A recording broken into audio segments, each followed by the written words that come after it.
Welcome to the LTC Peregrine DadCast. I am your host and founder of the Lost Travelers Club, Henry Cameron Allen, and I'm here with my ever-loving co-hosts, renowned journalist, career journalist, Jeff Kamen, and a good friend now, John Garvin, both of whom are also peregrines, having outlived their kids, their boys, and so we are doing this DadCast every week with a different constellation of gentlemen. Both John and Jeff are regulars, I'm glad to say, offering so much perspective and heart and truth. And, you know, everyone has a unique journey through their grief as parents. And so that's what this is about, this podcast. It's about looking at the grief journey from a men's perspective, from the fathers, which we don't hear from very often. And it's a very courageous thing, gentlemen, for stepping up and being a voice publicly for the grief journey of men.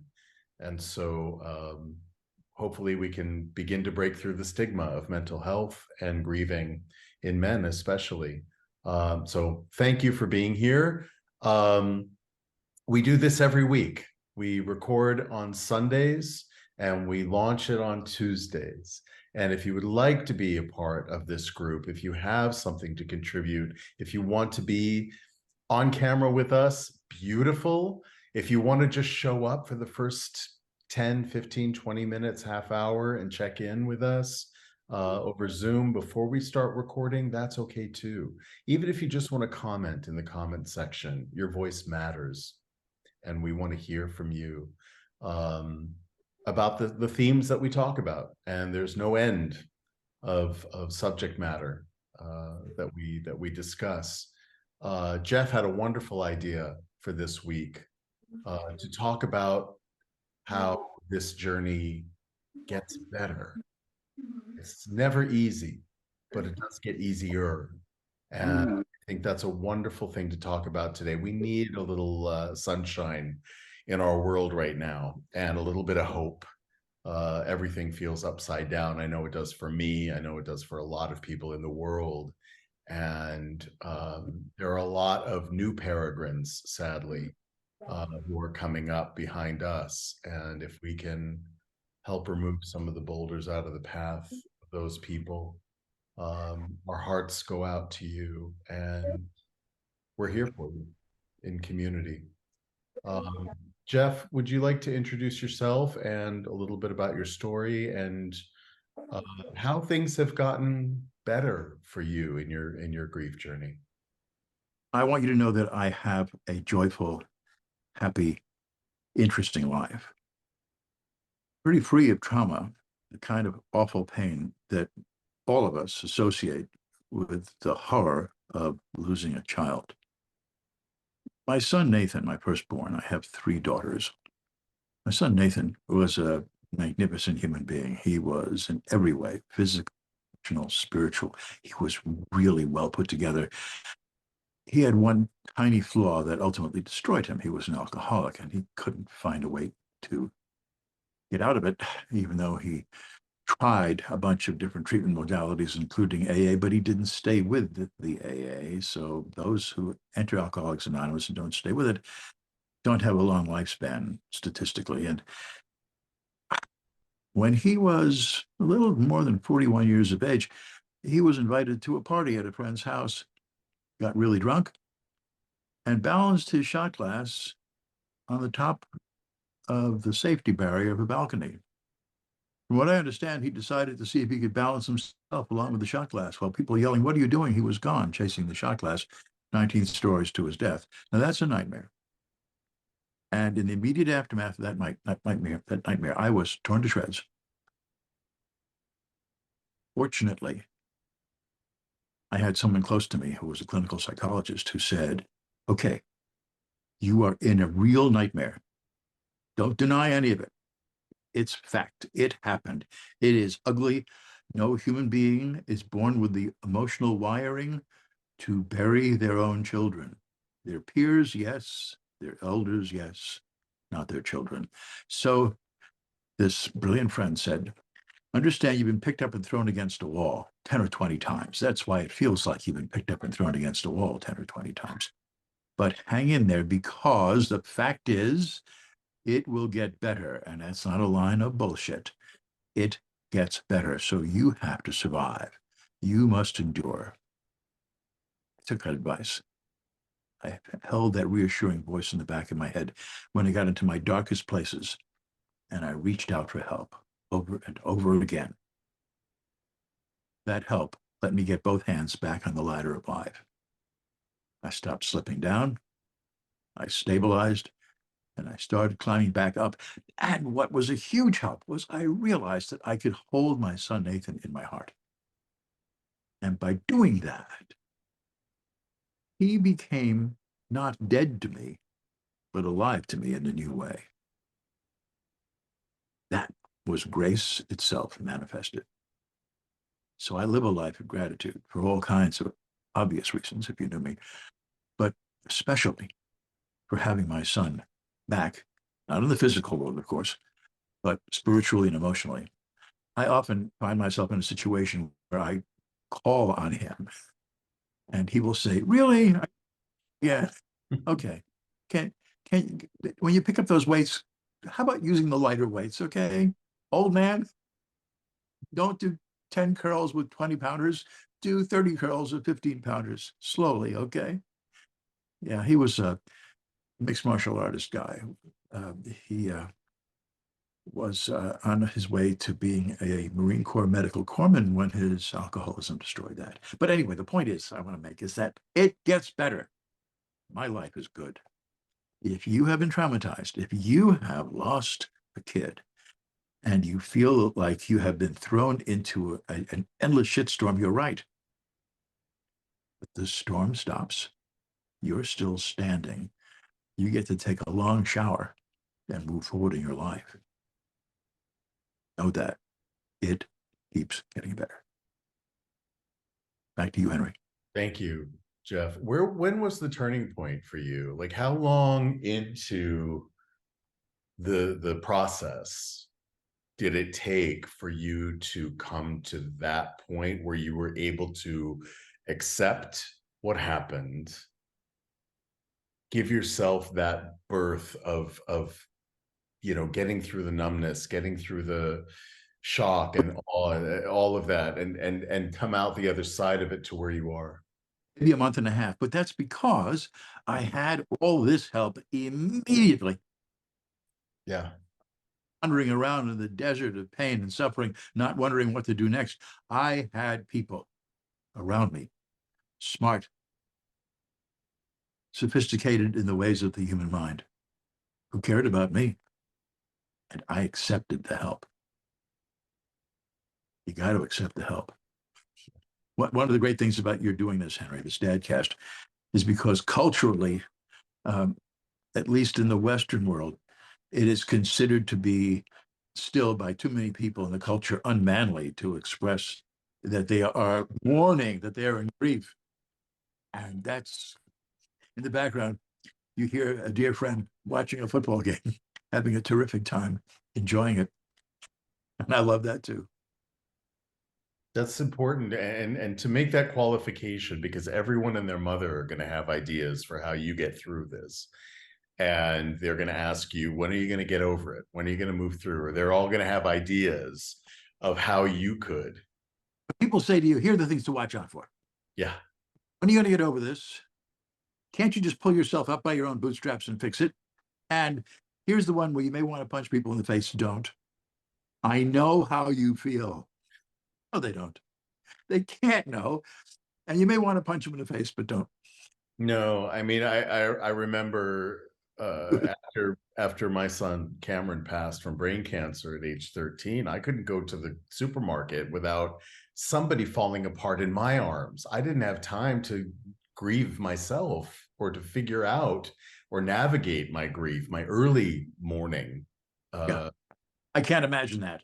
I was The child, holding everyone else through theirs. yeah, my kid was 41. He'd been through a roller coaster life, but I'd had all those decades with him. And you and Cameron had super high quality connection. but such a short time. And of course, people mean when they say these things, they mean well, and they rush up and embrace you, and then they cry, which means, especially if you're a guy, you're supposed to be stiff upper lip, hold them, and not feel much yourself, except a profound desire to get the hell away from these well-intentioned people who don't know they're inadvertently doing a kind of violence to you. They don't mean it. They don't mean it. Who tell you they know exactly how you feel because they lost their parakeet 2 weeks ago. I mean, that actually happened to me. And listen, bless them because they're doing the best they can with what they've got in order to evoke empathy, like to not evoke it, but in themselves to be able to express empathy. And it's a hard line. And I think that part of our journey, especially as men, especially as grieving parents, is understanding the intention behind the attempted comfort. Yes. And yeah. Allowing you to move on quickly, leave that location, say goodbye to that dear person, and get back to your own clarity. I'm not suggesting that you step away from anybody who is in real harmony with you, but those who become unconscious emotional vampires, when you don't have much to spare at all, you got to leave them gently. Say, great seeing you. Thank you for concern. Got to go now. And then long road trip. That's what I did. That's what guys do. We need to go camping. We need to go out into the wilderness. Literally, I was living in Minnesota, and the closest place that I could think of where I could get my scale back, because for 2 years, I was a superhero. I was a giant. I was doing everything in my power to save my son. And when I couldn't, and I was trying to navigate that and feelings of guilt and feelings of shame and all of that, because he was my only child as well. So he was everything. He was the center of my universe. Every roll of toilet paper I bought, I was thinking of his little tushy, right? So I had to go somewhere where I could feel small again. And I couldn't in my own community because everyone had watched me striving to be superhuman in those 2 years that he fought brain cancer. So I went to the Grand Canyon. This is a great story. I went to the Grand Canyon. I took a 2-week road trip and went to the Grand Canyon. And if you've ever been there, or if you've never been there, really try and make it there in this lifetime, because photographs don't do it justice in its scale. But there are these long stretches of 70 miles or more with no civilization, no gasoline, nothing. You better fuel up before you head into that no man's land. And it was about 3 a.m. The sky was clear, full of stars. Everything was inky black except for the headlights on the pavement ahead of us.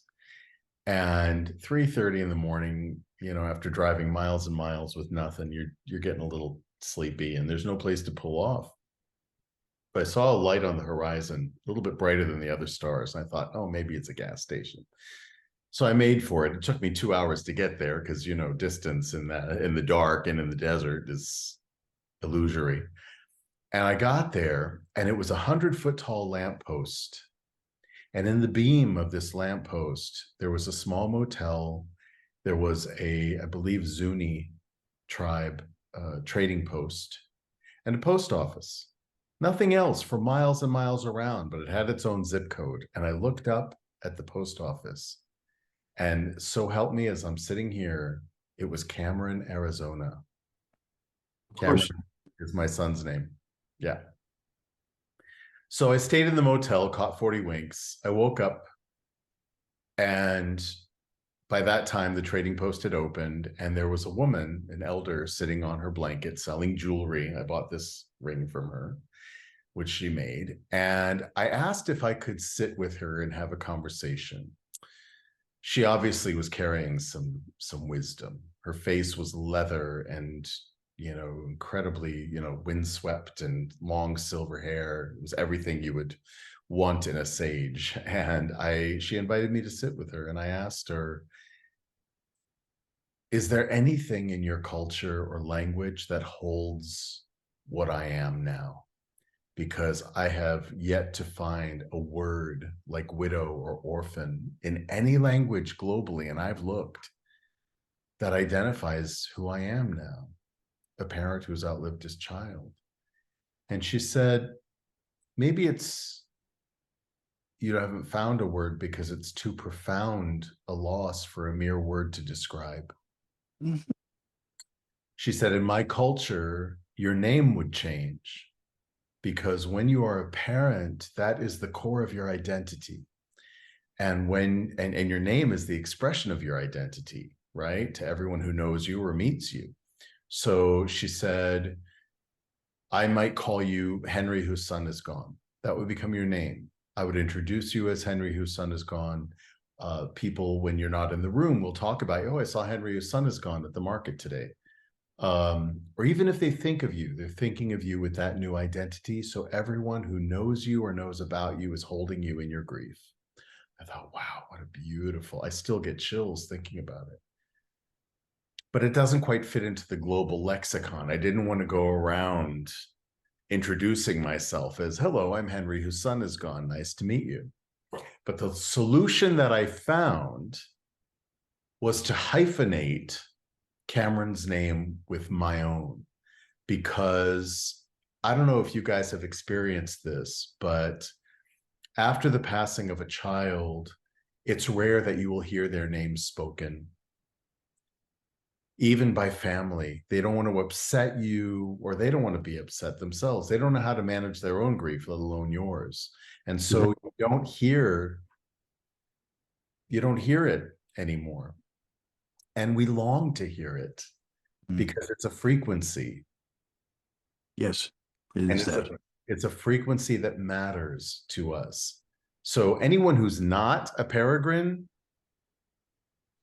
who's watching this, speak the names to the parents, because it matters. It's a frequency that we resonate with probably deeper than any other. And so I hyphenated his name the way people do when they marry and they join families, right?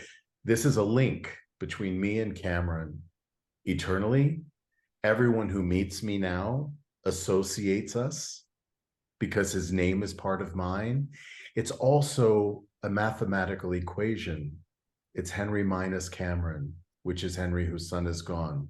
And gone in the physical sense, because I agree with you, Jeff, that he's alive in me, just in a different way than he was when he was in the physical. So I lost him in the physical sense, but certainly not in the frequential sense. He's living in and through me, and he gets to be introduced to the world as your boys do, through you, through these conversations, right? And so then, Peregrine came about as a word for us. It came to me in a dream. The other day, I met a fellow in my profession, journalism, I've never met him before, famous guy, about 10 years younger, multiple books, films, great guy. We had this long walk, and what came up is that he has a son, almost 40 years old, who is an alcoholic. I said, all the right things. I said, oh, God, that's so horrible for him and for you. He said, yes and yes. And then I mentioned my experience, and that kind of just it's like hitting him in the head with a poleaxe. He just stopped. He said, how old was your son? I said, about a year older than yours, when he chased the shot glass up a 19-story balcony. And he said, what did you learn? And I said, okay, are you ready? He said, yeah, sure. I said, okay, 1, it wasn't your fault. You couldn't have prevented it. He is gone in the physical, but not in the spiritual, not in the psychological. And that's up to you. That part's up to you. And the other thing is, your kid is still here, you have to be prepared for the loss if it comes. Because if you're not prepared for the loss, it'll be being picked up and thrown under a truck that runs over you 3 or 4 times. Mhm. Yeah. Even if you're prepared for it, it will be like a truck hitting you. I was prepared. I knew 2 years, when Cameron got his brain cancer diagnosis, that it was terminal, that I think only 20% of children who develop brain cancer survive it. In fact, he lived twice as long as they expected him to. So that was a gift of an extra year with him in the physical. It was a hard year, feeding him 30 pills a day, chemotherapy and radiation treatments and all of that. It was its own nightmare. But even if it is expected, it changes your life forever. Sometimes it's a shock beyond belief because it happens in a moment. I know John, On that, dear God. To have a healthy child there one day, gone the next, it just rips you out of your skin. It shakes your soul to its core. Tell me a little bit of your story and share how it's gotten better for you. Sure, I will start. It was a nice Saturday afternoon. My son went to the University of Pittsburgh. He was in his 3rd year of mechanical engineering, and it was a Friday, and he went to take notes of his test days and all that. And the next days, he loved dirt bikes and motorcycles, and he got dirt bikes growing up in his age. And when he turned 18, he got a street bike, and he loved that street bike so much. He even him and his buddy took him to their graduation from high school, in their cap and gown, and they're riding home, and stuff. But on that day after school that Friday, he went out on just a normal bike ride, and a reckless driver blew off a stop sign, and Adam was just coming down the street, and unfortunately, he hit Adam, and he killed Adam. Adam passed in a second. It was just like a quick second. And I was up in Erie at the time for 13 years. I was in a program up there, and I didn't have any family up there. But then my mother and my brother came up, and my brother handed me rosary beads, and he says Adam died. And I didn't freak out or anything. I just hugged him, and he wouldn't let go of me. Actually, he wouldn't let go of me because he didn't know what I would do, because nothing like this ever happened in our family before. A death of my child, my only child. And it was, to this day, it's still hard for me. And I haven't come across those 2 years, or it's been 2 years, and I haven't come across that threshold where it gets easier and easier for me to cope with it. But my next door neighbor, Norma, she's like 80 years old. Her and my mom get along great, and I live with my mom, and she lost her daughter when she was her daughter was 40.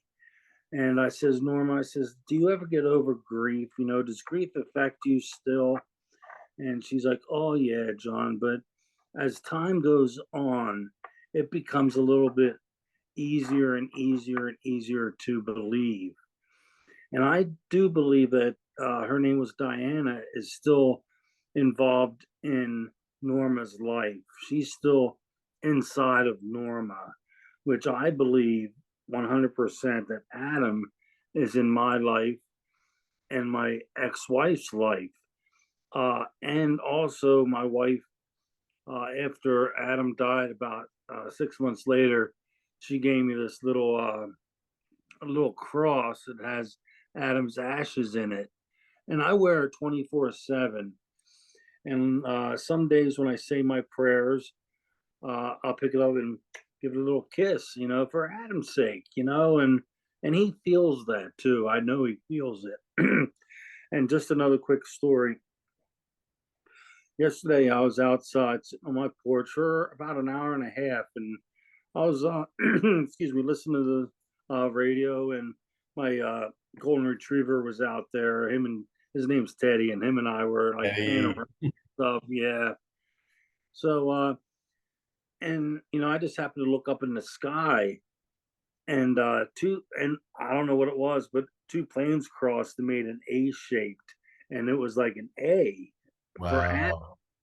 And of course, I took couple pictures of it, and it was just like him looking down upon me, saying, "Dad, it's okay. You're allowed to have these feelings. I would have these feelings also, and I'm in with you right now." And to me, that's a sign. If you believe in certain symbols and signs about, your loved one looking down upon you, but it was an A, and that was, his first initial of his name. And I also like you, Henry Cameron, that you you gave Cameron your middle name. Like Henry Cameron. I mean, that's a positive thing to do, and I really like that a lot. And it's positive to me. That you believe that Cameron is still in your heart and in your soul, and where's he going to go from this place. And each day I just take one day at a time. I figure it out, That's right. and I don't know what's going to happen tomorrow, and the past is in the past, and to me it works. So I'm Thank going to continue that, and you. so that's I what know happened. your faith also plays a big role in how you cope. Mhm. I do, yeah, yeah. I want to acknowledge that too, because I know that's a big part of your coping and getting through, and what, sort of the promise of what your faith gives you, and I want Mhm. to validate that, because It's it's important. everything. Yeah, Yeah. So, and it's important, and my mom and I go, this is exactly where I'm supposed to be right now too. yeah, I'm not supposed to be living in an apartment by myself somewhere. I'm right. here to support my mom, and she's here 100% to support me. Yeah.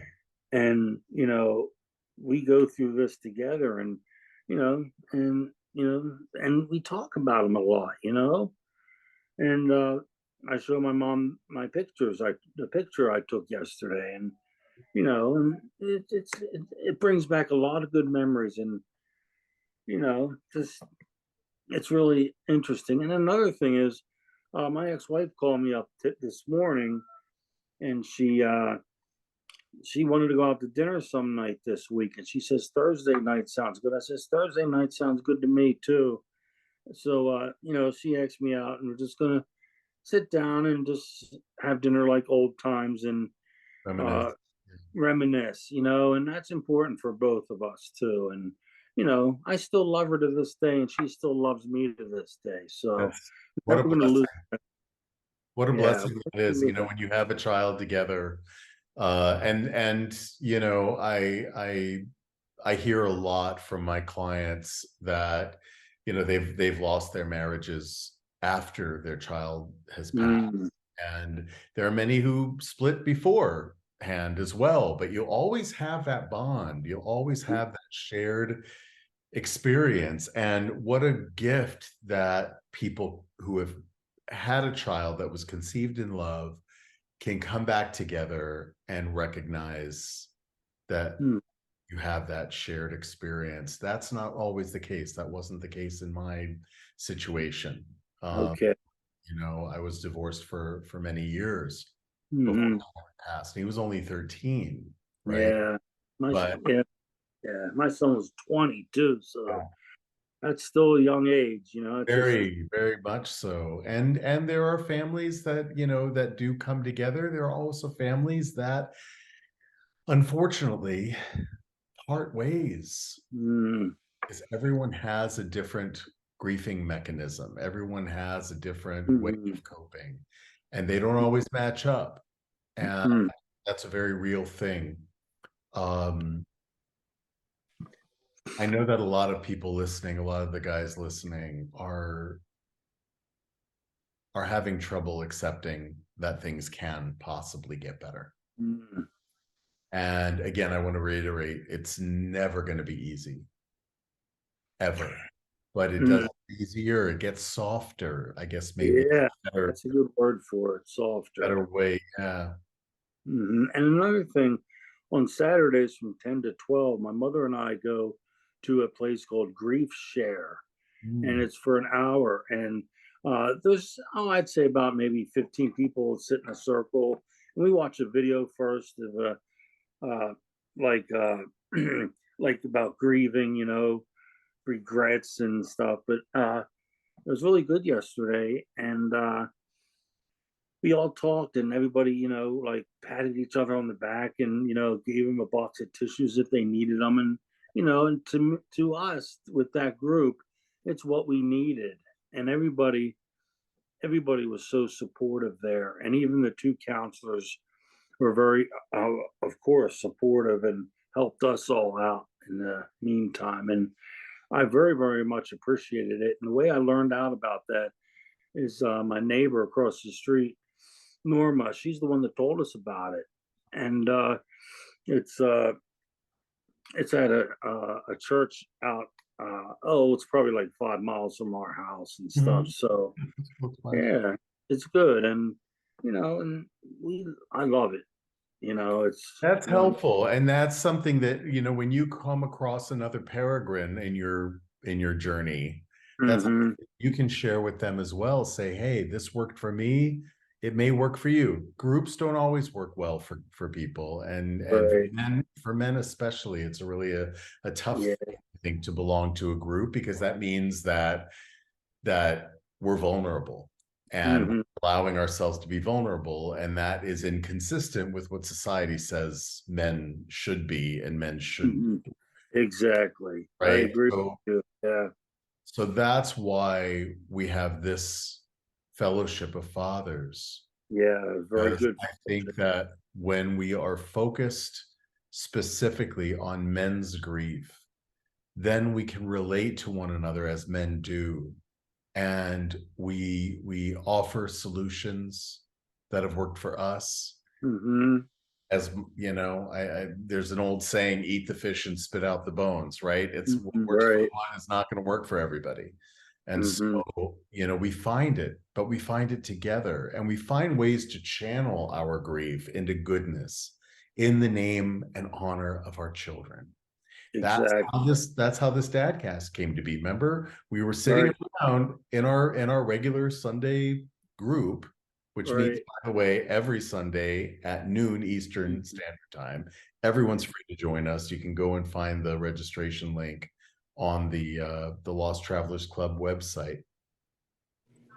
And even though it's free, registration is important, just so we can get a head count. We know who's coming.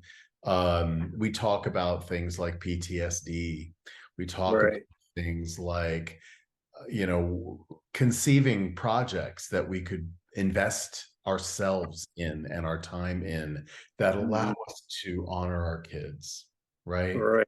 Right. That's really, I mean, we are a support group, because we that's built into the need. We all have Mhm. days where we need support, and it's a Right. safe place among other men who understand the journey, Right. and you don't have to explain yourself. You can just be Right. where you are on the journey, and know that for a time there are going to be people walking the path with you who get it, who understand. Yeah. And so we decided that this dadcast was a good first project for us to take on, because I think men, we need to feel a sense of purpose in our lives. That's part of being Right. a man. It's Exactly feeling a right. sense of purpose and feeling needed, right? Mhm. And there is a Right. great need in the world of Yeah. men for an I don't outlet. and I don't feel bad about this whatsoever. It's helping me out, and whatever's helping me out makes my life go by a lot simpler. You know what I mean? Yeah. Yeah. Yeah. I think we can all say that. Any of the men who were in this fellowship have reflected back how helpful this has been. And Yeah. so, we want to grow this. And if Mhm. you are looking for a community of men who understand the way that men process grief and what it takes to break through from your mourning phase into Mhm. active Mhm. grieving phase. I've talked about this before, that mourning is a temporary state and very passive. There's nothing you can do with your mourning. Right. Right. You're in shock, you feel numb, you feel useless, you feel helpless, not only to help yourself, but to help others around you. For Yeah. men who have multiple children, how do you hold them in their grief when you're dealing with your own? How do you get through it with your spouse if you're a partner? Mm. To get through Yeah. it with them when you also need support. And so we talk about these things Mhm. privately and publicly, because I think, again, the public dialogue is really important to inspire other men that we're showing you that it's possible, Mhm. showing Right. you it's safe and it's okay. And we're going to shift the paradigm here. Okay. I think that's a good stopping place for this week. Mhm. Uh, Okay. you know, as Jeff was saying, seek out qualified support. Through all the best intentions, friends and family aren't always qualified to go Mhm. to offer advice. And so you just sort of have to sort through that and find your way. But go and find professional help. If you can't afford it, because I know in the States, insurance is very, very hard to come by, it's expensive. For those who can't afford it, the Lost Travelers Club now is offering counseling at no cost to members. And so I'm an internationally certified grief and bereavement counselor, grief and Good. survival. And this is Yeah. not survival. How do we get through? How do we get through the rest of our lives? Right. Mhm. So Right. been 15 years for me. I've got a little bit of wisdom. That's why Jeff as well, and others in our circle have some time under our belts so that we can Mhm. some of that wisdom in hindsight say this is how we got from point A to point B to point C. Okay. D, point. D and F. It Yeah. keeps going. It keeps going, never ending. Go to losttravelers.club, become a member of the Lost Travelers Club. It's not just for men, it's for women, it's for grandparents, it's for siblings, who have outlived their brother or sister. We're developing programs for siblings and for grandparents. We're working on projects that will help all of us find a sense of purpose again and channel our grief in positive ways to help others. And hopefully that can help allow space for our children to work through us, because that they're there, right, Right. guys? Right. We've acknowledged that. We all feel it. We all feel it. So try, gentlemen out there, try and stay open. Stay open to the possibility that your children are with you, alive in a different Mhm. form than they were when they were in the physical. You'll feel Okay. it. Notice those signs, as John was talking about. Mhm. What are the odds? Truly, what are the odds, John, that two airplanes would be crossing overhead Yeah. in A right at the moment where you're sitting out on the porch there to witness it? Right. In Mhm. that moment, because you know that the trails from planes, they dissipate in an instant, right? Right. The fact that you were there to see that is real. The fact that you were there to witness that and to receive that energy and validation from your son, Yeah. You put it a good. notice these things. Notice Mm. these things. Jeff has also talked about seeing cardinals in the woods that Mhm. represent his son. My son also is represented through cardinals and other things, birds, feathers, things like that, that show up in the weirdest places and spaces. And so, Mhm. gentlemen, be open to those signs. Don't question yourselves. If you think that it's a sign, it is Yeah. truth. All right. Please reach All out, right. Mhm. subscribe, like, comment, all those things matter with the algorithms. It's social media after all. It wants us to be social. And so Right. the more people that subscribe and engage, talk about it. If there's something that you've gleaned from our episodes these past few months, go back and look at some earlier ones and see if anything resonates. Pass it on to the next person. Let people know. This is helpful not only for fathers, but it's also helpful for women who are partnered with men, or men who are partnered with men who have lost children. And so, Right. you know, in understanding the journey for us. And so stay connected. John, thank you for Yeah. being here. Jeff, Hmm. wherever you are, thank you for being here. Yeah. And Sorry it's a little bit late, but we will definitely see you next week. Right. We'll keep on keeping on. Keep your Mhm. chins up, guys. And if you need help, reach out. All right. Yeah. Thanks, All everyone. right. See you guys. Have a good day.